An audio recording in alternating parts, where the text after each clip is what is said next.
Welcome back, everybody, to the gray area. And we're getting back into the scary videos of May 22. So, the last ones, they was cool. They were decent. I like, what I'm saying? Yeah, they decent. They decent. We finna get into these, what I'm saying, now. See how these about. See what, I'm saying? What we gonna say about these. Remember, like, comment, subscribe, and like always, let me know what y'all think about them. Because I'm gonna let y'all know what I think about them. Here we go. Many urban legends tell of a story of a deranged mental patient who escaped an insane asylum to prey on nearby men, women and children. While these stories are often complete fabrications that play on common fears and misconceptions about individuals with psychological problems, in the case of the Cropsey legend, a killer associated with a mental institution who was convicted of murder, it probably didn't turn out how most people would expect.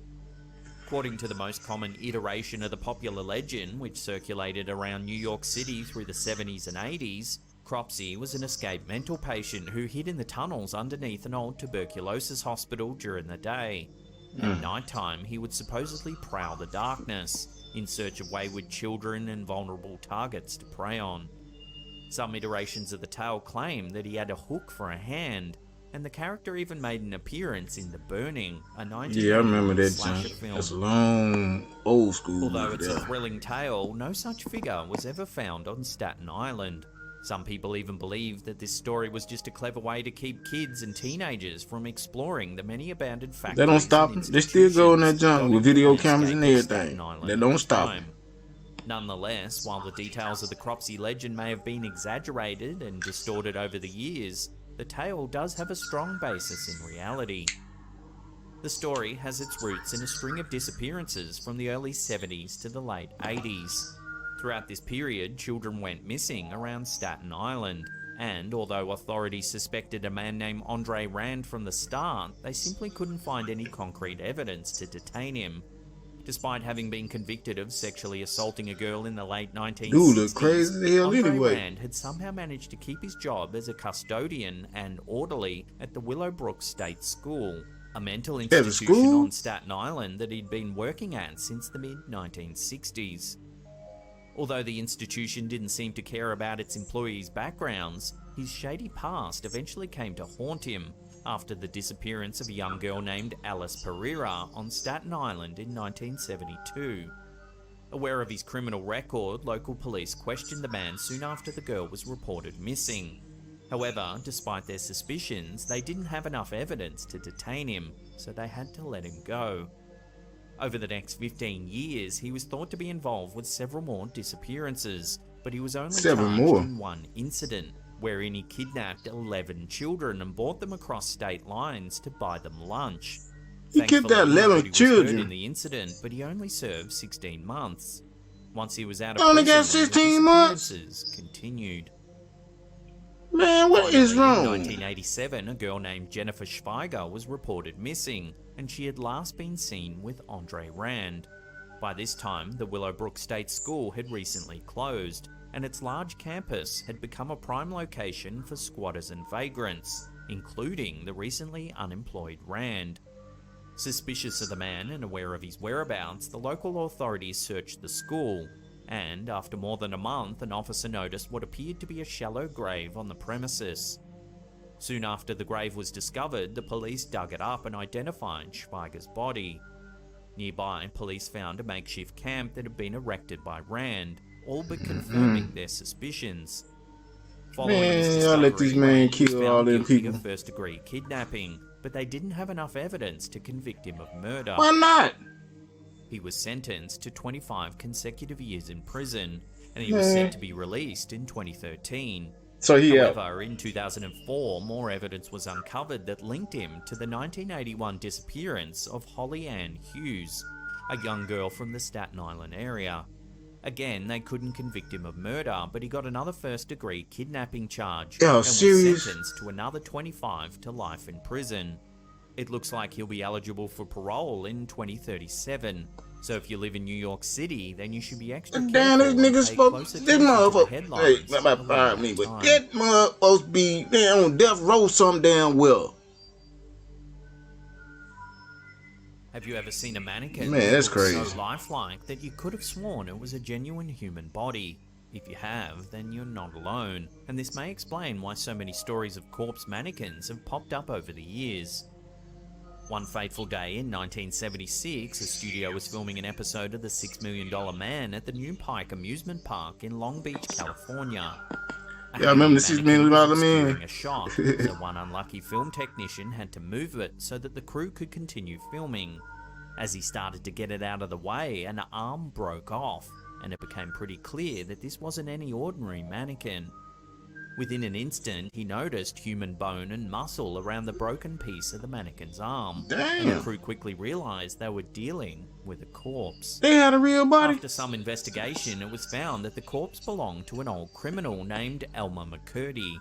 Having been linked with a series of unsuccessful train robberies and bank heists, he eventually met his end after being shot by police officers in 1911.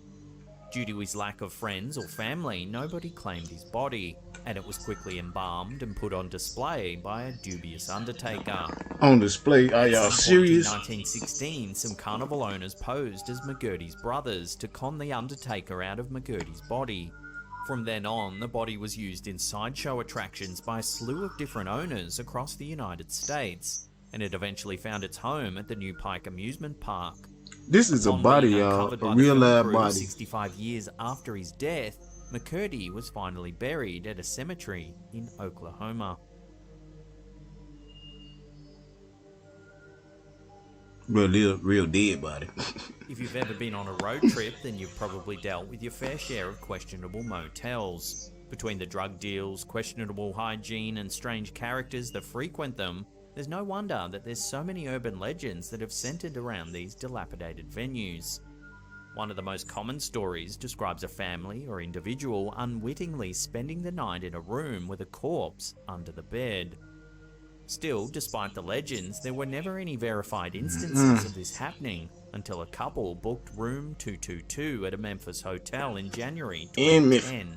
And if it's Upon serious, entering their room, they immediately noticed a foul odor, and no matter what they did, they couldn't cover it up. Coincidentally, detectives from the Memphis Police Department investigated the motel concerning a missing person case a couple of times over the next few days, but they never checked out the Sargent family's room, and the hotel staff claimed they hadn't noticed anything strange about the room. y'all didn't notice that smell. Y'all must be cleaning up. Y'all wasn't cleaning up The family then. had been staying in room 222 at the motel for several weeks before she had allegedly checked out. Despite having checked out, she was reported missing after she failed to pick up her children from daycare. However, the trail was cold and the police couldn't seem to find a lead. In the meantime, the Sargent couple complained about the room to the motel staff, but they refused to let them stay in a different room. Sick of the smelly room, they stayed at another hotel for some time, but they eventually came back because they couldn't find a better price elsewhere. Upon their return, they spent another day in the room, and it was even smellier than before. Finally, dead more than body. 5 weeks after the Sargent couple had first checked in, a 5 motel weeks? worker found a corpse under the bed in room 222. 5 weeks, y'all. 5 Following weeks this, of Lakeith smelling Moody, a the dead woman's boyfriend body. at the time of her disappearance, was apprehended and sentenced to life in prison for the strangulation of Sony Millbrook. While it's good that the culprit That was is so eventually brought messed to up. justice, one has to wonder why it took so long. Why did the hotel staff not report the strange smell to the police? And why did the And knowing they detectives was looking not for check the room looking in for a which the missing person person around was that area. staying?